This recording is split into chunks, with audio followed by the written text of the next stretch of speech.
Salut, c'est Chloé et on se retrouve pour une nouvelle vidéo YouTube. Vous me posez très souvent des questions sur comment entretenir vos sacs de luxe et aujourd'hui ce sont des experts qui vont répondre à cette question. Je vous emmène avec moi en immersion à l'atelier 2311 et Laurent, l'un des cofondateurs de l'atelier, va nous donner tous ses meilleurs conseils pour l'entretien de nos sacs de luxe. Donc sans plus tarder, on va se retrouver à l'atelier 2311. Je suis Laurent, le cofondateur de l'atelier 2311. On a fondé avec ma sœur jumelle cette structure il y a un peu plus de 6 ans. On est spécialisé dans la réparation, la rénovation de la maroquinerie de luxe. Réparation, c'est tout ce qui va être changement de poignée, de doublure, de fermeture à glissière, en fait ce qui constitue un petit peu le sac de A à Z. Et la rénovation, c'est tout ce qui va être entretien du cuir, par le biais d'un bichonnage. Je nettoie, je nourris, j'hydrate, je rénove le cuir ou par le biais d'une teinture. Virginie à l'époque, elle était en train de lancer une marque de maroquinerie. Moi j'étais en gestion de patrimoine, donc rien à voir, et je me sentais pas assez légitime pour conseiller nos clients sur leur placement financier pour préparer la retraite, les études des enfants, etc. Donc j'en ai eu un peu à ras-le-bol. Et ma soeur, je voyais qu'elle peinait un petit peu parce qu'aujourd'hui pour monter une boîte dans la maroquinerie, il faut des budgets énormes en communication. Et je lui dis, bah tiens, tu sais très bien faire la réparation et la rénovation parce que c'est ta formation de base. Je lui dis, bah tiens, pourquoi on ne s'associe pas ensemble pour lancer l'atelier 2311. Et là, ça va faire un peu plus de 12 ans maintenant qu'elle excelle dans le métier. Elle manage 5-6 personnes, on forme tous les ans des nouveaux collaborateurs.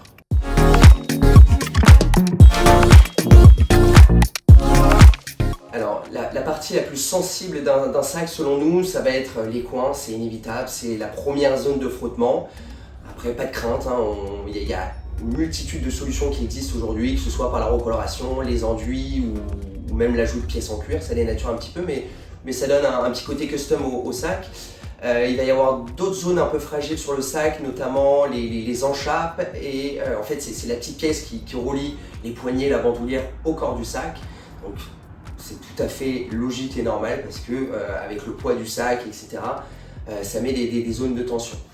Après, on pourra en citer d'autres de zones un peu fragiles du cuir ou du sac, mais c'est vraiment pour moi les essentiels.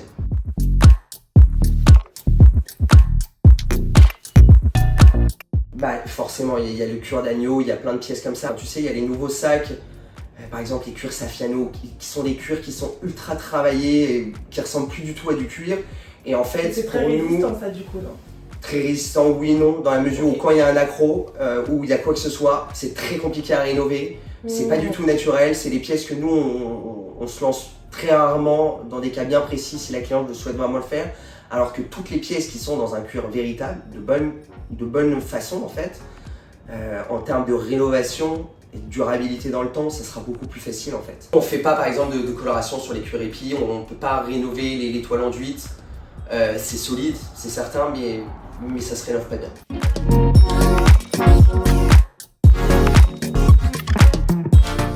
Un des cuirs que nous on adore à l'atelier, c'est le cuir de boxe qui est on le retrouve notamment sur les sacs Kelly. On travaille régulièrement sur des sacs des années 50-60. Ils sont toujours bien en forme, les sacs. C'est vrai que le cuir peut craquer, mais ça c'est parce que c'est un manque de surveillance du cuir, d'hydratation. Sinon le cuir a quand même 70 ans, 80 ans, il n'a pas bougé.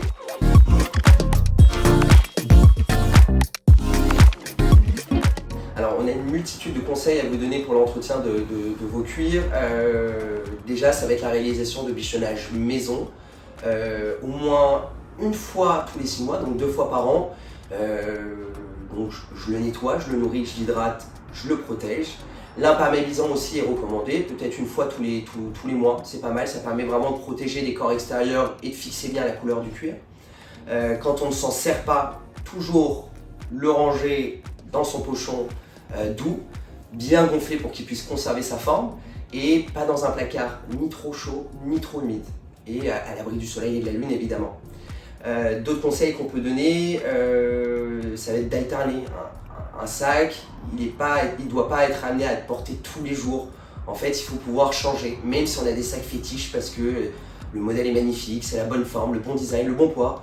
C'est vraiment important d'échanger de sac parce que ça va permettre vraiment de préserver le cuir et de lui laisser le temps de respirer un petit peu et de se reposer.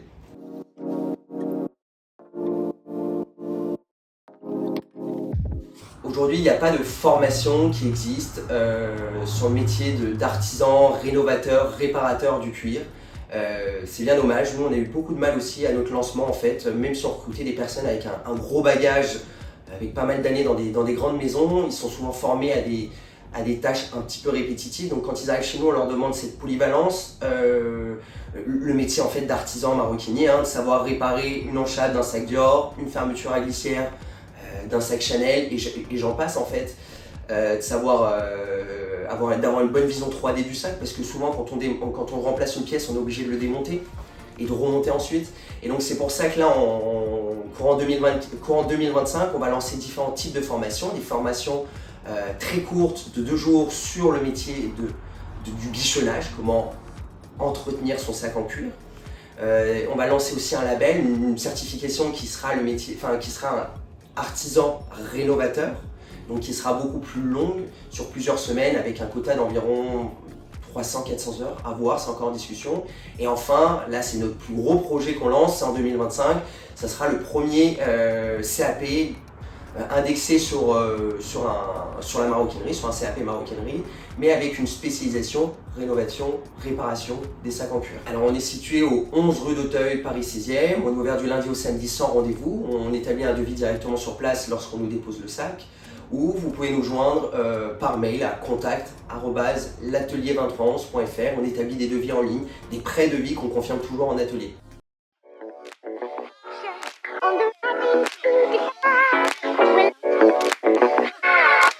Et là, je vais présenter rapidement les produits. Donc ça, c'est le premier produit à utiliser. Donc c'est un lait nettoyant. On l'applique généralement avec une lingette bébé, à pH neutre sans alcool. Généralement, il n'y en a jamais.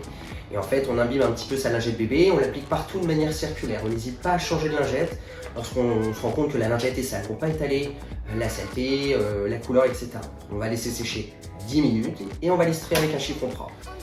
Une fois qu'on a nettoyé le cuir, on va venir l'hydrater. Et ça, c'est super parce qu'on a plein de couleurs. Donc on a une crème très universelle, très incolore. Je suis certain que vous en avez une chez vous.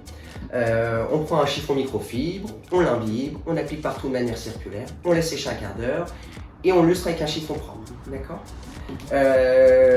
On l'a dans différents coloris, donc noir, bordeaux, marron foncé, marron moyen, marron clair et bleu marine. Et ça, c'est vraiment, je vous conseille d'utiliser lorsque vous avez des sacs bleu marine noir ou de cette couleur, à utiliser ces crèmes parce que ça permet vraiment de redonner de la profondeur au cuir. Par contre, c'est le même principe, la même méthode d'application. La seule chose, c'est vraiment bien lustrer avec un chiffon propre. Et en fait, le chiffon, il va vous servir de marqueur. Si j'en ai de repères, si j'en ai toujours sur le chiffon, il faut continuer à lustrer quand il n'y en a plus sur le chiffon. C'est-à-dire que le produit a totalement pénétré et on peut le reporter ainsi. Mais nous, on aime bien aussi coupler avec l'imperméabilisant parce que ça va permettre de fixer la couleur et de protéger les corps extérieurs. Donc ça, c'est les produits de base. On a d'autres types de produits qui sont plutôt pas mal. L'huile vernie, notamment pour les toiles Louis Vuitton, pour tout ce qui est cuir verni, toile cirée, cuir Saffiano, etc. C'est hyper simple d'utilisation, c'est un aérosol. Je l'applique près d'une fenêtre parce que vraiment ça sent mauvais et je laisse sécher 1 heure pour que le produit pénètre dans le corps du sac. Et après je repasse un chiffon pour enlever l'excédent. C'est un corps qui est assez gras, donc bien le faire. D'accord. Vous voyez, en fonction vraiment de la typologie des cuirs, on a différents produits. C'est jamais la même composition chimique, on va dire. Et pour les cuirs reptiles, les cuirs exotiques, on va plutôt utiliser ça, qui est une bombe reptile de la marque Famaco. Chez Saphir, ils ont Reptan, c'est très bien aussi.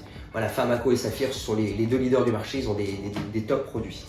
Et enfin, pour les amatrices de cuir VVN, de cuir naturel, comme le cuir qu'on a chez Louis Vuitton, qui est un cuir très pâle, très rosé, on ne pense jamais à l'hydrater. Et nous, à l'atelier 2311, on se rend compte qu'un cuir qui n'est pas hydraté, il casse. Donc pour éviter tout un tas de problèmes, il faut penser à le nourrir. Et en fait, dedans, il y a une composition, je ne suis pas chimiste, je ne saurais pas vous dire, mais qui va moins patiner que tous les autres produits du marché. Donc vraiment très bien.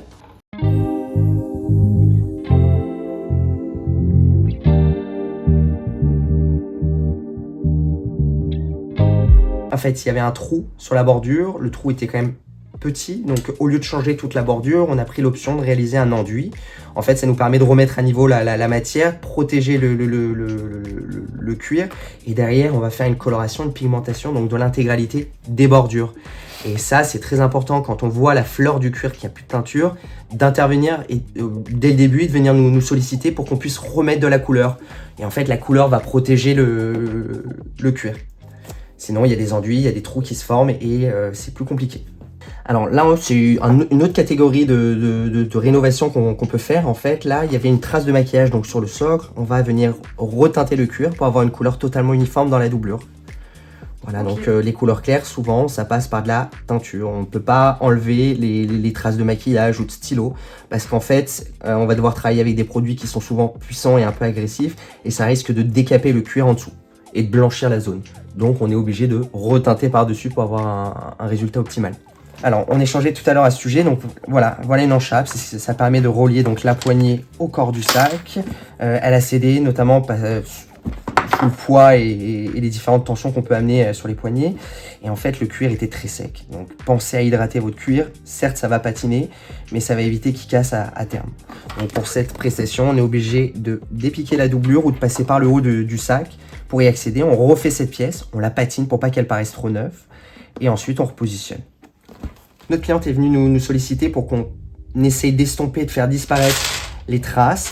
Alors le cuir de daim, c'est pas vraiment une science exacte, même si c'est toujours la même méthode. Il y a des fois ça part très bien et d'autres ça ne fonctionne pas du tout. Et en fait, la typologie de la tache, c'est du jean, donc c'est une forme de teinture sur le cuir. Donc ça n'a pas fonctionné. La deuxième option, avec l'accord de la cliente, parce qu'on évite quand même de proposer ce type de prestation, c'est la réalisation d'une teinture dans une couleur un peu plus foncée.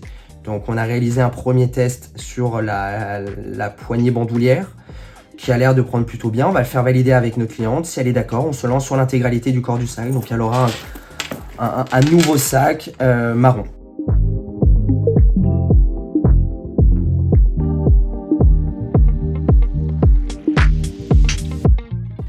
Donc du coup, on a eu un sac qui a pris l'humidité, mais surtout qui a eu un accident du feu, donc il sentait énormément la suie.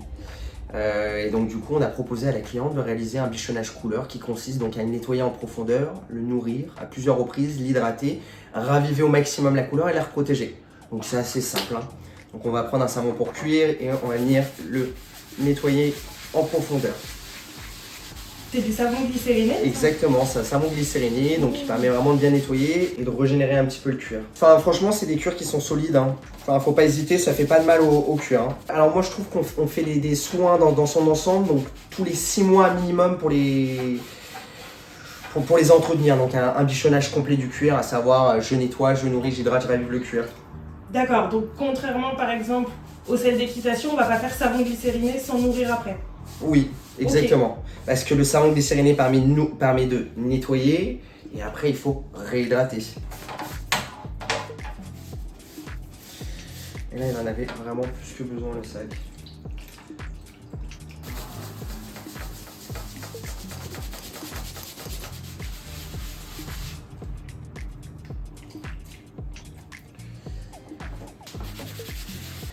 Voilà, alors est-ce que là il y a besoin? Non, c'est un parti tissu, donc il faudra que j'utilise, c'est ça aussi après, tu vois, il y a plein de produits, là ça va être du tissu, donc c'est notre produit qu'on va utiliser. Néanmoins, nous on travaille quand même beaucoup moins sur le tissu, parce que c'est pas notre corps de métier. Tu vois, on est pas mal, là on l'a déjà bien retrouvé. Ok, donc là on va prendre un autre type de savon pour la doublure. Moi j'utilise du savon de fiel de bœuf. Ah oui, d'accord. Voilà, quelque chose d'assez simple, que tout le monde connaît. Donc on va continuer l'intégralité du corps du sac.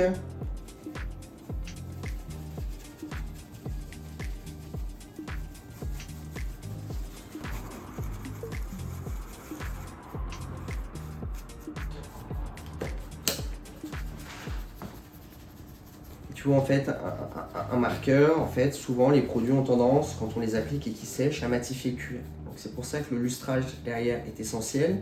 Parce qu'en fait il va permettre de donner la brillance au cuir. Et donc 2 fois par an c'est bien de... Oui, pour moi c'est le minimum syndical. Idéalement tous les 3 mois, après c'est toujours la même chose, on s'en sert beaucoup du sac, c'est bien de le faire plus souvent. On s'en sert un peu moins souvent, 2 fois par an. Mais voilà, le cuir, on le dit, on le sait, c'est quand même une matière vivante, donc qui a besoin d'être hydratée comme notre peau, très simplement. Et j'imagine que les produits hydratants, ils vont... Ce sera pas les mêmes si c'est de l'agneau, du veau, un veau lisse, un veau grainé, un veau box. Il y a très peu de distinction. Okay. Effectivement, sur les marques, ils ont sorti toute une panoplie de produits avec des compositions chimiques qui sont un petit peu différentes en fonction de la typologie de la peau. Dans l'absolu, si on a le bon coup de main, il n'y a pas de problème, quoi. Ça, c'est la partie lustrage pour les plus flemmards en fait. Je prends une bosse douce et puis rien. Quelque chose qui est important aussi, c'est d'utiliser un chiffon propre. D'accord ? Bah, c'est le lustrage. Moi, généralement, je prends une brosse parce que je suis un peu flemmard, mais sinon, le chiffon est quand même recommandé par rapport au reste. Et en fait, si on a toujours de la couleur noire sur le chiffon, ça veut dire qu'on a eu la main peut-être un peu lourde et qu'il faut continuer à lustrer. C'est vraiment un marqueur, en fait. Et au fur et à mesure, tu vois, ça redonne de la brillance. Et tout ce qui est pièces métalliques, par contre, vous touchez pas. On touche pas sur les... Alors, on nettoie. On va nettoyer, on va nourrir, mais par contre, on ne redore pas, on ne refait pas les finitions pour cuire. On ne refait pas la finition, en fait. Ouais. Ok, maintenant, c'est l'étape de la bandoulière. Donc là, tu vois, je ne l'avais pas vu, mais on aura sûrement la teinture pour tranche à faire ici. D'accord ? Pour avoir un bon résultat. Et c'est vraiment ça qui nous pêche, mais qui fait notre force en même temps. Bah là, on n'avait pas vu ces accros. Donc les accros, il va y avoir quand même un travail de restauration dessus.